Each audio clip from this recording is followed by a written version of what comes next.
Hey guys, in today's video, we're going over 12 different items that will help you with your in-ear monitor system and your in-ear monitor rack. So these will be 12 things that you might not have thought of or that will make your life easier when using an in-ear monitor system. So first of all, this is not a video about how to build an in-ear monitor rack or what an in-ear monitor system is. I did two separate videos on those. I did a beginner's guide on in-ear monitors, so check that one out if you're brand new to in-ear monitors. And if you're interested in setting up an in-ear monitor rack so that you can always hear yourself, you're in control of your own mix, and you actually get to use your phone to change, the volume of your guitar in your in-ears and stuff like that. If you're interested in setting that up, I did a complete step-by-step guide on how to do that. So that's not what this video is about. This video is about items that will help you with your in-ear monitor system that you might not have thought of, or just ones in general that will make your life a little bit easier. I'm going to avoid the really obvious ones because some people are like, get an in-ear monitor rack to put everything in, get a power conditioner to plug everything in, get a splitter, because those are the basics of what you need for an in-ear monitor system. Anyways,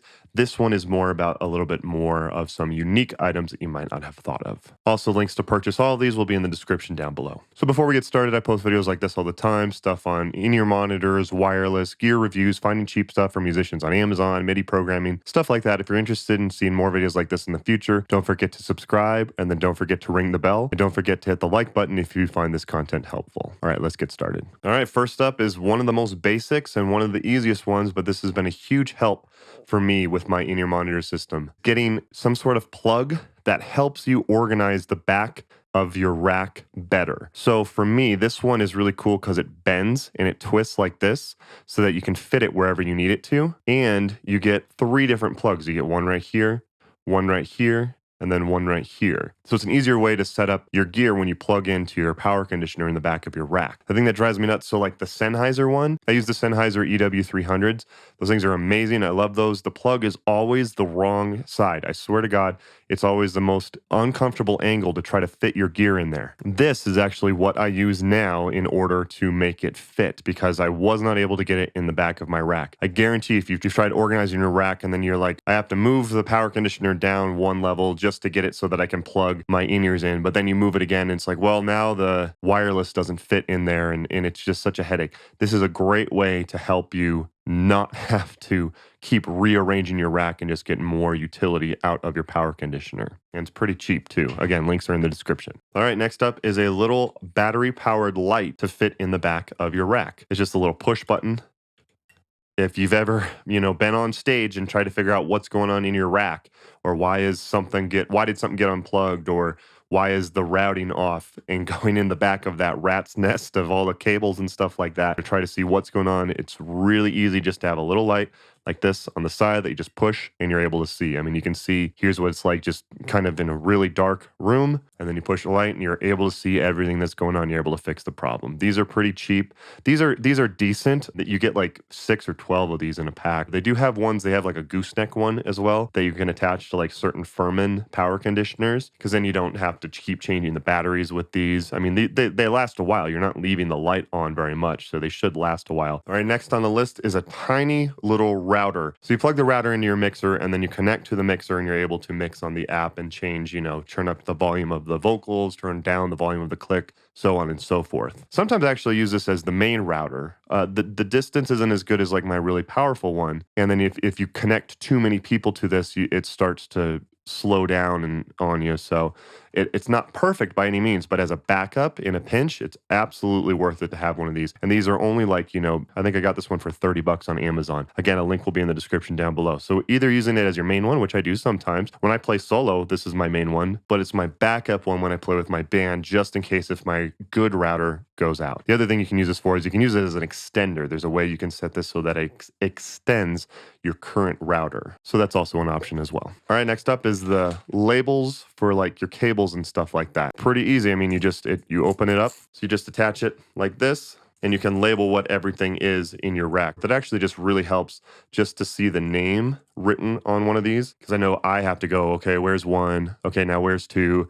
Now where's 3? And stuff like that. So this can actually be really nice. A lot of people will use tape and tape it around the cable and write, Scott's guitar on there. I guarantee at some point you're going to rearrange. At some point you're going to be like, oh, well, it makes more sense to put the vocals in this one or whatever reason. You always end up rearranging your gear. So that's what's really nice about this. Instead of having to undo the tape just to take this off and then replace it with another one with the correct label. Or if you're like me and playing multiple bands, it's also really valuable just to have the correct label for each different band, because I use the same rack with different bands. And you get like, how many do you get in here? I don't even know what you get. Maybe I should research this before I shoot a video on it. 36. You get 36 of them in here.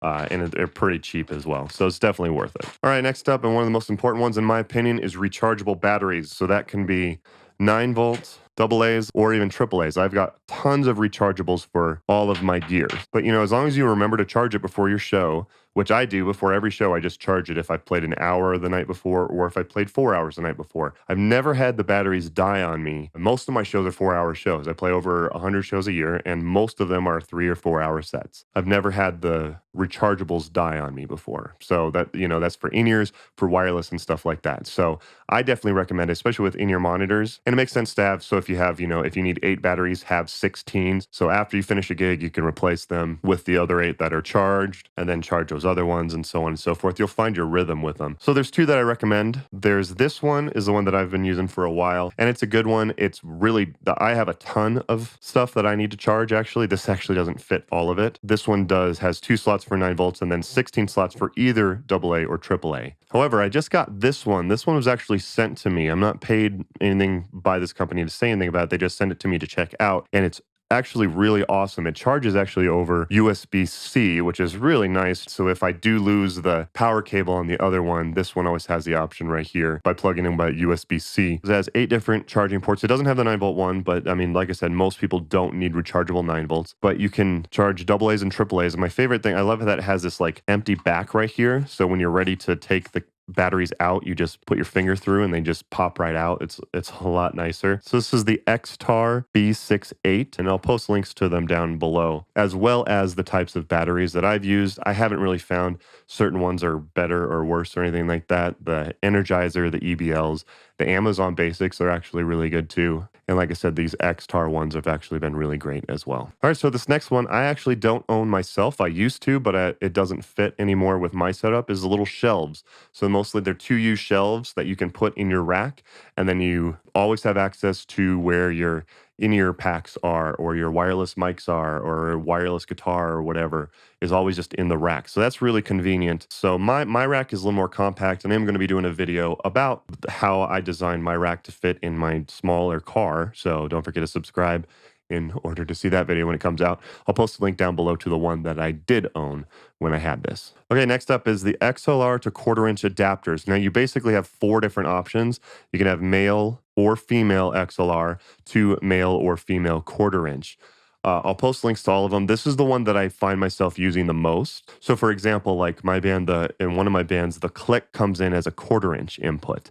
So on the back of, of my rack, it's a XLR only in, just a lot easier to just run directly in using one of these simple little adapters. I have ones of every single one. This is the one I have most of. I have like 7 of these because if you lend these out, you will lose them as well. So always have extras. That's just the way that adapters go. But these have saved me so many times where I need to get XLR to 1/4-inch or 1/4-inch to XLR. But it really just helps just to have these on hand, and can definitely save you in a pinch, or just to use in general. Like I said, I use this all the time for our click signal. All right, next up is right angle XLR cables. So this can be super helpful just to keep the XLR cables looking a lot more clean and not have to stick out. So when you have them as right angle like this, so when you have to close like the lid on your in-ear monitor rack, sometimes if they're sticking out like this, you're not gonna be able to close the lid. But if they're like this, that gives you a couple more inches to close that lid and just makes things a lot nicer. So I actually use this in actually the back of my rack, because the way I have my rack set up is a little bit different than most people. And I'm actually gonna get to that here in a little bit. But there's also downsides to it. You don't wanna block anything. So right now it's blocking one of the USB ports.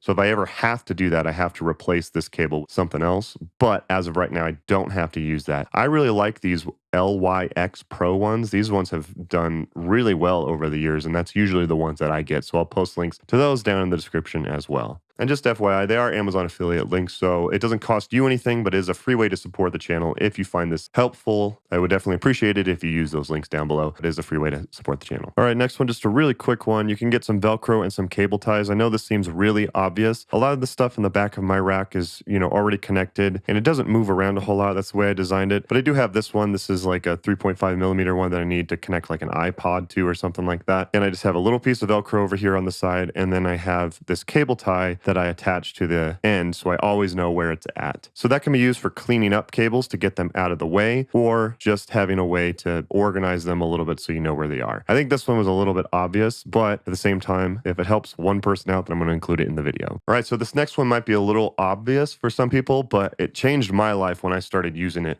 is a stage snake like this. So on one end, you have all of your inputs right here, and then you have, oh God, this is going to suck.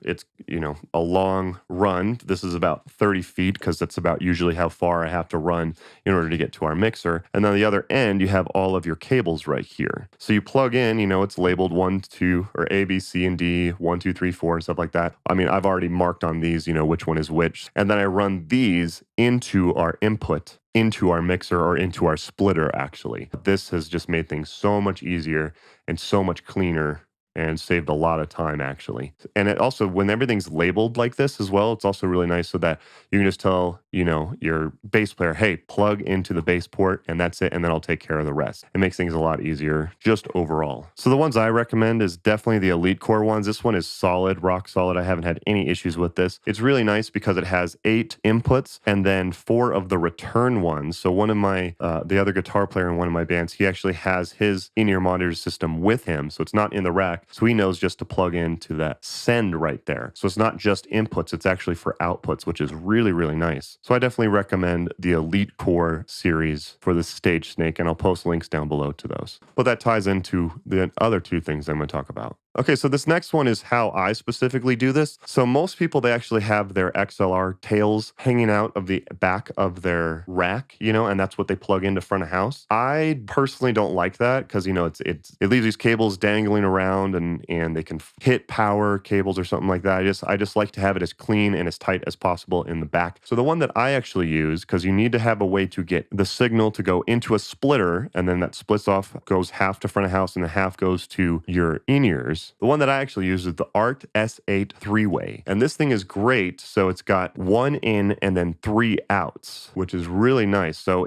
this is the way that I have mine set up, is that, so everybody plugs into that Elite Core Stage Snake, and then I plug that end into the splitter, which is the ART S8 splitter. So for example, this is when I plug in the violin, that's, it goes in here. But then front of house actually plugs in right there, plugs into the out right next to it. It's already labeled, so it goes in and out, and that goes to front of house to be mixed. And I've already got this set up in my rack that is already connected. So violin goes into input 14 or and vocals go into input 1 and stuff like that. So this is a really nice way to clean up the rack. It is a little bit more expensive, but in my opinion, it's definitely one of the best ways to do it. So the ART S8 3-way is a really nice way to do that. So that's just an option. You might like the tails hanging out, and some engineers actually prefer that. Some front of house sound guys prefer that, but I do have a solution to that, and that's with the next one. All right, and then to go in with that is you can get a Stage Snake, sometimes called a loom, like this. So this actually has 8 XLR